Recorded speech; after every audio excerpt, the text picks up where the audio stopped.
Thiruvananthapuram Akkulam tourist വില്ലേജിലെ കണ്ണാടിപ്പാലത്തിന്റെ നിർമ്മാണത്തിലും വൻ അഴിമതി. നിർമ്മാണ കമ്പനി കൂടുതൽ ലാഭത്തിനായി ഗുണമേന്മയില്ലാത്ത കണ്ണാടി ഉപയോഗിച്ചതാണ് വിള്ളൽ വീഴാൻ കാരണമെന്നാണ് നിരീക്ഷണം. വട്ടിയൂർക്കാവ് MLA VK പ്രശാന്തിന്റെ നേതൃത്വത്തിലാണ് കണ്ണാടിപ്പാലത്തിന്റെ നിർമ്മാണ പണികൾ നടന്നത്.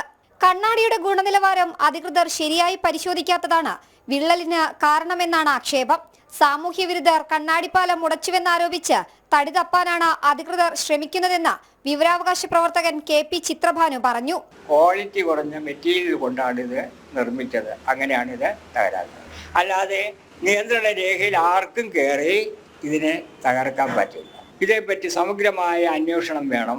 അത് സംസ്ഥാനത്തെ ഏജൻസികളെ അന്വേഷിക്കാൻ കാര്യങ്ങൾ പുറത്തു വരില്ല. കേന്ദ്ര ഏജൻസികളെ ഏതെങ്കിലും അന്വേഷിക്കണം.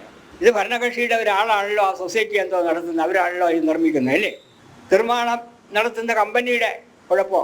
എന്നാൽ 24 മണിക്കൂറും സുരക്ഷാ ജീവനക്കാരും CCTV ക്യാമറകളും ഉള്ള പ്രദേശത്ത് സാമൂഹിക വിരുദ്ധർ കണ്ണാടിപ്പാലം ഉടച്ചുവെന്നാണ് അധികൃതരുടെ വിശദീകരണം. കഴിഞ്ഞ മാർച്ച് 13 ഉദ്ഘാടനം ചെയ്യേണ്ടിയിരുന്ന കണ്ണാടിപ്പാലത്തിന്റെ ഉദ്ഘാടനം വൈകിയതും സംശയങ്ങൾ വർദ്ധിപ്പിക്കുന്നു. ജനം, തിരുവനന്തപുരം.